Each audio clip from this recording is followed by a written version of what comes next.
المظلومين وعلى لعنة الله على أعدائهم أجمعين آمين يا رب العالمين أما بعد فقد قال رسول الله صلى الله عليه وآله وسلم ذكر علي عباد صلوات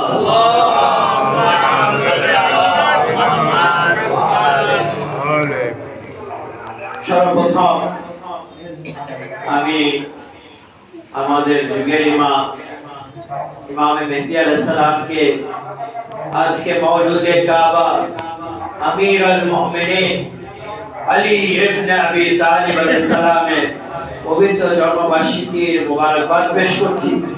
পাশাপাশি সকল মুমিন মুমিনাত এবং উপস্থিত যারা আপনারা এতক্ষণ অপেক্ষায় মাওলার জশ্নে শরীক হয়েছেন আপনাদেরকে জানাই ঈদ মোবারক। শেষ বক্তা সবসময় মাজলুম মানে সময়ের দিকেও দেখতে হয় আর রাতের দিকেও দেখতে হয়, আর আমার বেলায় কিছুটা উল্টো হয়ে যায়। আমার সময়ের দিকেও দেখা লাগে আর আমি যে ঢাকায় রওনা দিব সেটার দিকেও দেখা লাগে যে আমি কত তাড়াতাড়ি বাস ধরবো আর কত তাড়াতাড়ি বাসায় ঢাকায় পৌঁছাবো। যাক আলহামদুলিল্লাহ, আমাদের ছোট ছোট ফুলকলি সুন্দর সুন্দর মাওলার অনুসারী শিশুরা আসছেন, বাচ্চারা আসছেন, আপনাদের সামনে সুন্দর সুন্দর কবিতা মাওলার সামনে পেশ করেছেন, মাওলাকে নাজারা পেশ করেছেন। আমাদের সবার এই নাজারাকে মাওলা কবুল করে নিন। আজকে এই মাহফিল আর ওই মাহফিলের আমাদের মেহদী ভাই একটা ওজন দিতে বললেন যে একটু দাঁড়িপাল্লায় ওয়েট করে দেখেন যে এই মাহফিল আর ওই মাহফিল, এই মাহফিলের খালি একবার বলেন ইয়া আলী, বলেন ইয়া আলী। আমি এটা আপনার একটা নামের ওয়েট আপনাকে আমি দেখাই, আমি আপনার ছোট একটা কাজটা পুরো আপনাকে শেষ করব। একবার কি বলেছেন? ইয়া আলী। আসেন সাদিক আলে মুহাম্মদ ইমামে জাফর সাদিক আলাইহিস সালাম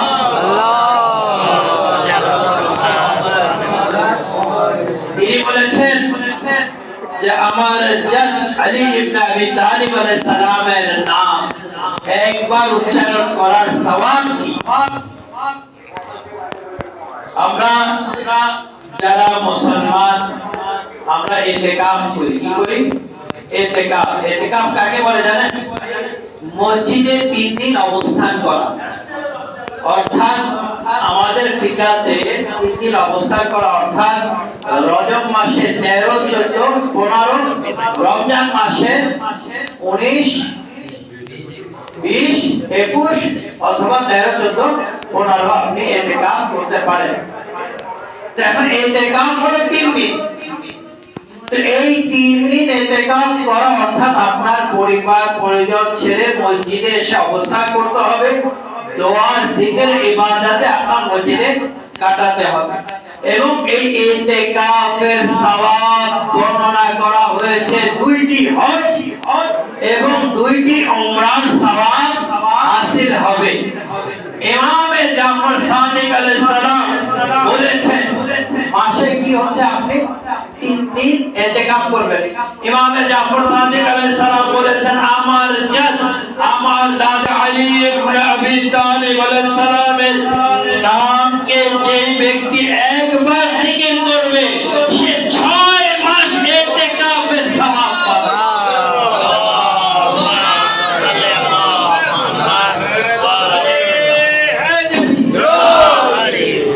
আপনি একবার ইয়াদি বলেছেন অর্থাৎ 6 মাস ইতিকাফ। 6 মাসে কয় দিন ভাই? কয় দিন? 180 দিন। হ্যাঁ 180 দিন। 180 দিন যদি আপনার ইতিকাফ হয়, যদি আপনি 3 করে ভাগ করেন তাহলে কত দিন হবে? 360টা হজ হবে। হ্যাঁ 360টা হজ আর 360টা উমরা। তাহলে এবার আপনি ওজন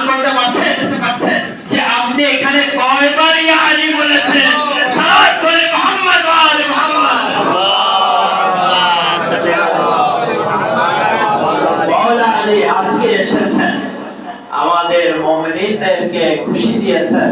রাসূল খোদার সহযোগী এসেছেন, নাসির রাসূল খোদা এসেছেন। কোথায় এসেছেন? কাবা গৃহে এসেছেন। যার জন্ম কাবা গৃহে, মওলা আলী আলাইহিস সালামকে আসা নামে এক ব্যক্তি বলেছিলেন যে আপনার মর্যাদা বেশি নাকি ঈসা আলাইহিস সালামের মর্যাদা বেশি? তখন মওলা আলী বললেন যে নিশ্চয়ই আমার মর্যাদা বেশি। বলে কিভাবে? বলে যখন ঈসা আলাইহিস সালামের মায়ের গর্ভে যখন বেদনা শুরু হলো, প্রসবের জন্য যখন আঘাত হলো, তখন আল্লাহর তরফ থেকে হুকুম আসলো যে হে মারিয়াম, এটা হলো আল্লাহর ইবাদতের জায়গা, এখান থেকে বাইরে যাও, ঈসাকে জন্ম দাও। কিন্তু যখন আমার জন্ম সময় হলো, আমার মাকে হুকুম দেওয়া হলো যে ফাতেমা বিনতে আসাদ, আপনি বাইরে কেন আছেন? আপনি ইবাদতের জায়গায় আছেন। সালাত পড়ে মুহাম্মদ ওয়া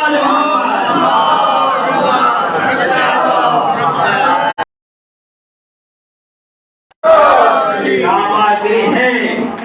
তাও কি যদি দরজা দিয়ে আসতেন তাও একটা কথা, আর আসতেও পারতেন, কারণ আবু তালিব আলাইহিস সালামের কাছে কাবা গৃহে দরজা চাবি ছিল। চাবি খুলে দিতে নিজের ওয়াইফকে বলতেন যার ভিতরে আলীকে জন্ম দেন, চলে আসেন। কিন্তু এটা তো কি হতো, প্র্যাকটিক্যাল হতো, তারা করতেন যেতেন, কারণ এখতিয়ার ওনার হাতে। আল্লাহ যেহেতু এখতিয়ার ওনার হাতে, আলীর জন্ম কাবাতে হবে, এই জন্য দরজা থেকে না, রুকনে ইয়ামানির ওয়াল ফেটে গেল, সেটা শিকার হলো। ফাতেমা বিনতে আসাদ গেলেন এবং মওলা আলীকে নিয়ে বাইরে আসলেন। এখন পর্যন্ত এই 1400 বছর অতিবাহিত হয়ে যাওয়ার পরেও এখনো কাবাকে এসে ফাটল মওজুদ আছে। সালাত পড়েন মুহাম্মদ ওয়া আলি মুহাম্মদ। আর সৌভাগ্য যে আমি সেই রুকনে ইয়ামানি, সেই ওয়াল, যে ফাটল, সেই ওয়ালকে আমি 2 বার ছুঁতে পেরেছি। সেখানে আমি ছুঁয়েছি এবং নিজের হাতে দেখে এসেছি যে সেখানে কত রকম ম্যাটেরিয়াল সেখানে তারা ফিট করেছে যে এই ফাটলকে যাতে বন্ধ করা যায়। কিন্তু যেটা আল্লাহর তরফ থেকে ফাটল হয়ে গিয়েছে, সেটা কিয়ামত পর্যন্ত কেউ বন্ধ করতে পারবে না। মুহাম্মদ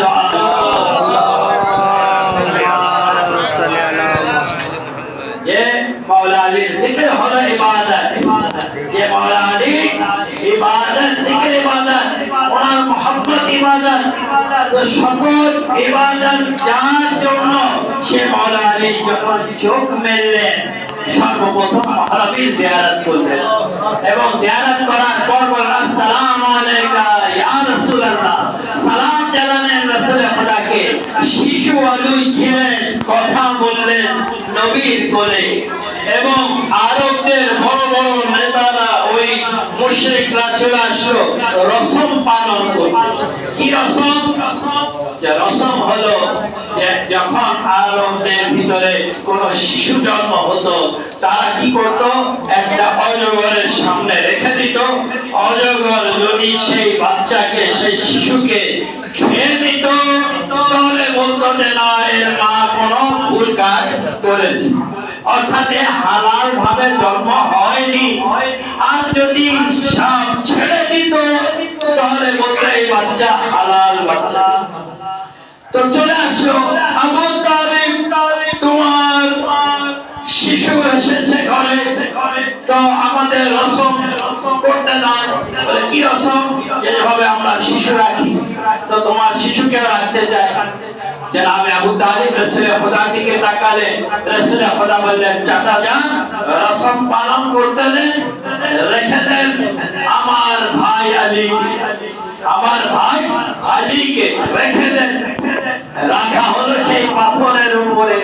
ছোট্ট শিশু আমাদের মওলা আলীকে, ছোট্ট শিশু আমাদের আমিরুল মুমিনিনকে রাখা হলো এবং তার অপেক্ষায় আছে যে অজগর আসবে, যদি ছেড়ে দেয় তাহলে আলী হবে হালাল, আর যদি খেয়ে নেয় তো তারা কিছু একটা বলবে। অপেক্ষা আছে, অজগর আসছে। অজগর যখন নিকটে আসলো, শিশুর নিকটে আসলো, তখন অজগরকে আরবিতে কি বলা হয়? হাইয়া। কি বলা হয়? হাইয়া। আর যদি কোনো কিছু ছিয়া হয় তাকে বলা হয় গাররা। তো কি বলা হয়? গাররা। তো মওলা আলীর কাছে নিকটে যখন অজগর আসলো, তার চেহারা যখন নিকটে, তখন মওলা আলী অজগরের দুই গালে আঙ্গুল দিয়ে কি করলো? অজগরকে ছুঁয়ে দিল। তো হাইয়া গাররা, হাইয়া গাররা।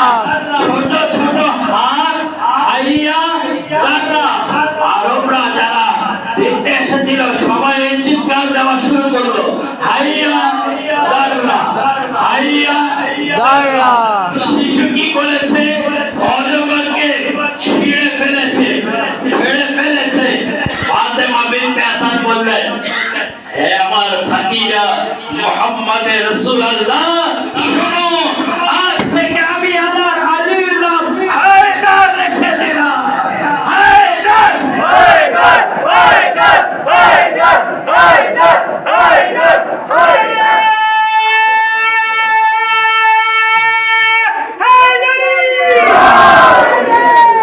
এই হায়দার কোথা থেকে আসে?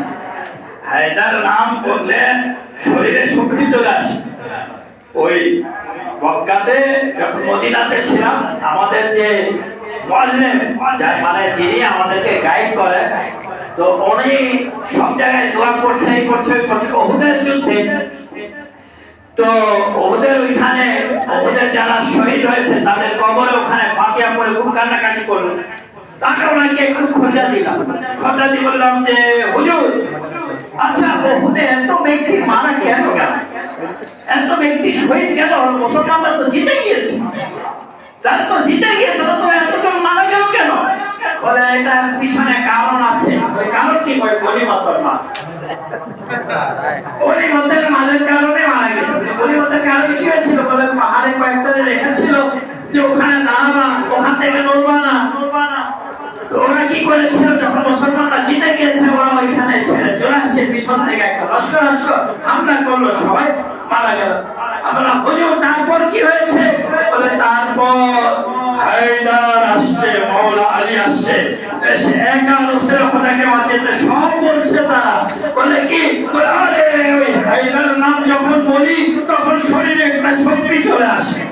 তো হুজুর আমাদের না, হুজুর আহলে সুন্নাত ওয়াল জামাতের 64 বার উমরাতে নিয়ে গিয়েছে মানুষদেরকে। হায়দারের কথা বলে গায়ে শক্তি এসে যায়, আর উহুদের যুদ্ধের ময়দানে গেলে গায়ে শক্তি এসে যায়।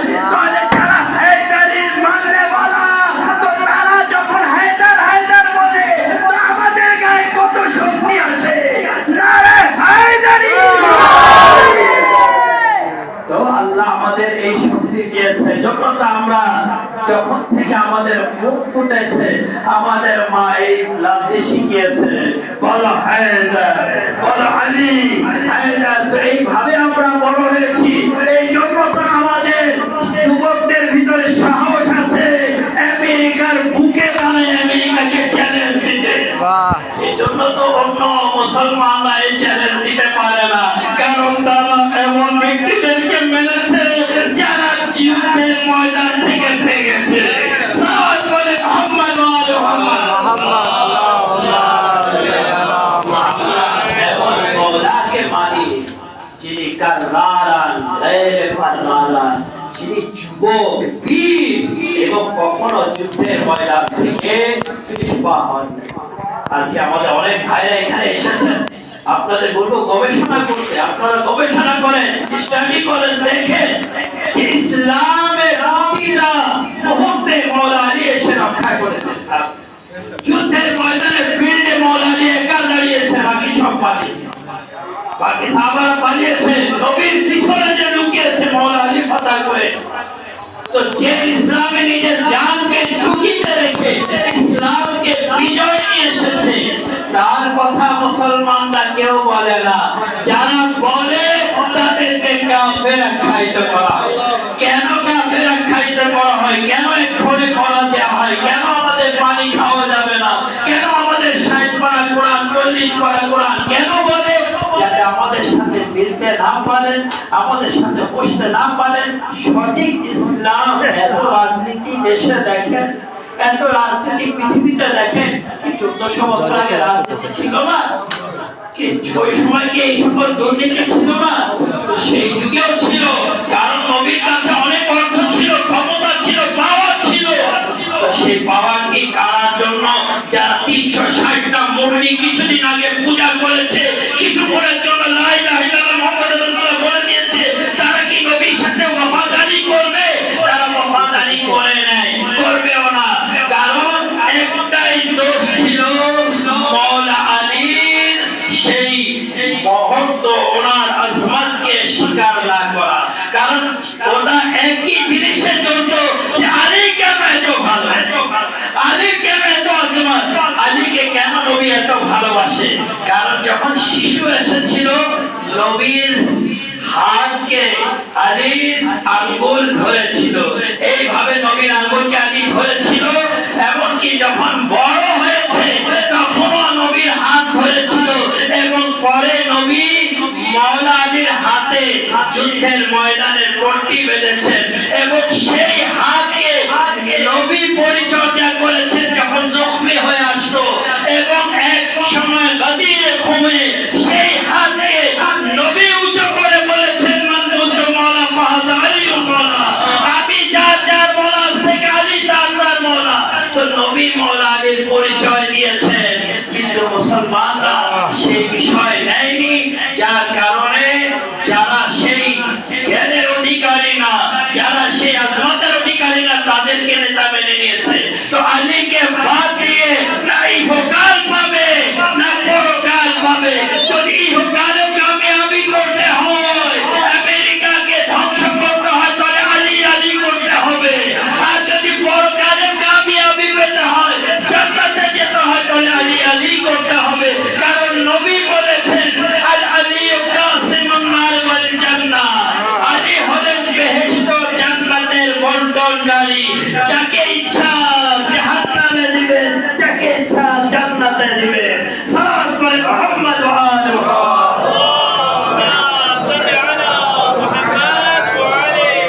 আসেন আমরা মাওলা আলীর আজকে জন্মদিনে ছোট একটা কাসিদা পড়ে আজকের মাহফিল শেষ করব, কিন্তু আপনারা সবাই আমার সাথ দিবেন। ইয়া আলী মাওলা আলী, ইয়া আলী মাওলা আলী জানাই আসসালাম, আজকে তোমার জন্মদিনে জানাই আসসালাম। ইয়া আলী মাওলা আলী, ইয়া আলী মাওলা আলী জানাই আসসালাম, আজকে তোমার জন্মদিনে জানাই আসসালাম, আজকে তোমার জন্মদিনে জানাই আসসালাম। আদিতে জন্ম তোমার মহান আরশে, রহিলে শেখা তুমি নূরের পরশে। আদিতে জন্ম তোমার মহান আরশে, রহিলে শেখা তুমি নূরের পরশে। ধরাতে এসে প্রথম, ধরাতে এসে প্রথম পড়লে পাক কোরআন, আজকে তোমার জন্মদিনে জানাই আসসালাম। ইয়া আলী মাওলা আলী, ইয়া আলী মাওলা আলী জানাই আসসালাম, আজকে তোমার জন্মদিনে জানাই আসসালাম, আজকে তোমার জন্মদিনে জানাই আসসালাম। তোমার মতো বীর বাহাদুর জগতে নেই আর, দু আঙ্গুলের ইশারাতে তুললে খায়বার দার। তোমার মতো বীর বাহাদুর জগতে নেই আর, দু আঙ্গুলের ইশারাতে তুললে খায়বার দার। দুর্গ হয়ে ব্যর্থ সবাই, দুর্গ হয়ে ব্যর্থ সবাই, তুমি সফল গাও, আজকে তোমার জন্মদিনে জানাই আসসালাম। ইয়া আলী মাওলা আলী, ইয়া আলী মাওলা আলী জানাই আসসালাম, আজকে তোমার জন্মদিনে জানাই আসসালাম, আজকে তোমার জন্মদিনে জানাই আসসালাম।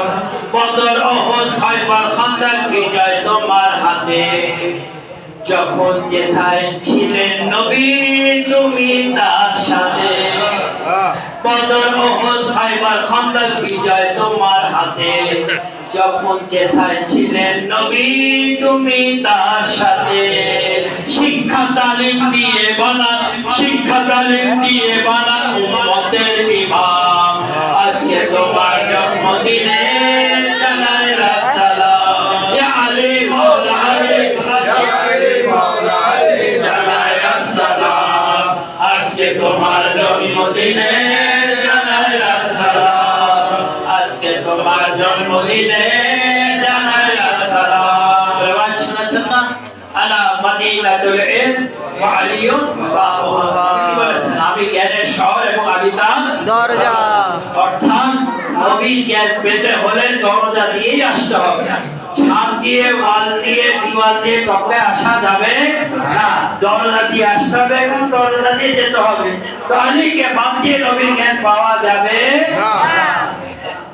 জ্ঞান করিমার শহর নবী তুমি তাহার দ্বার, মা ফাতেমার স্বামীর যোগ্য ছিল না কেউ আর। জ্ঞান করিমার শহর নবী তুমি তাহার দ্বার, মা ফাতেমার স্বামীর যোগ্য ছিল না কেউ আর। জান্নাত নেতা হাসান হোসেন, জান্নাত নেতা হাসান হোসেন তোমার সন্তান। আজকে তোমার জন্মদিনে জানাই আসসালাম, ইয়া আলী মাওলা আলী, ইয়া আলী মাওলা আলী জানাই আসসালাম। আজকে তোমার জন্মদিনে জানাই আসসালাম, আজকে তোমার জন্মদিনে জানাই আসসালাম।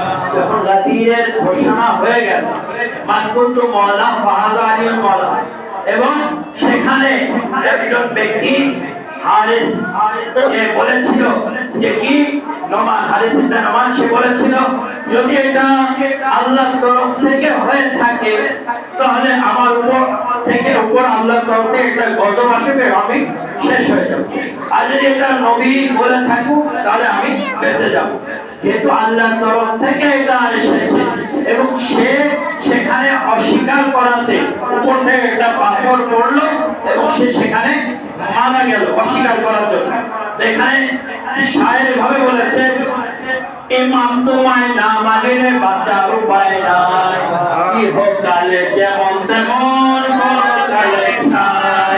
ইমাম তোমায় না মানিলে বাঁচার উপায় নাই, ইহকালে যেমন তেমন পরকালে ছাই। ছাই কেন? পরকালে কি আছে? জান্নাতে যাবে তো কি হবে? পুড়বে, পুড়ার পর কি হবে? ছাই তো হবে। আপনারা শ্মশানে যাবেন, ওই যে আমাদের হিন্দু ভাইরা যখন লাশ পোড়ায় কি হয়? ছাই হয়, ছাই করে কলসে ভরে পানিতে ভাসায়।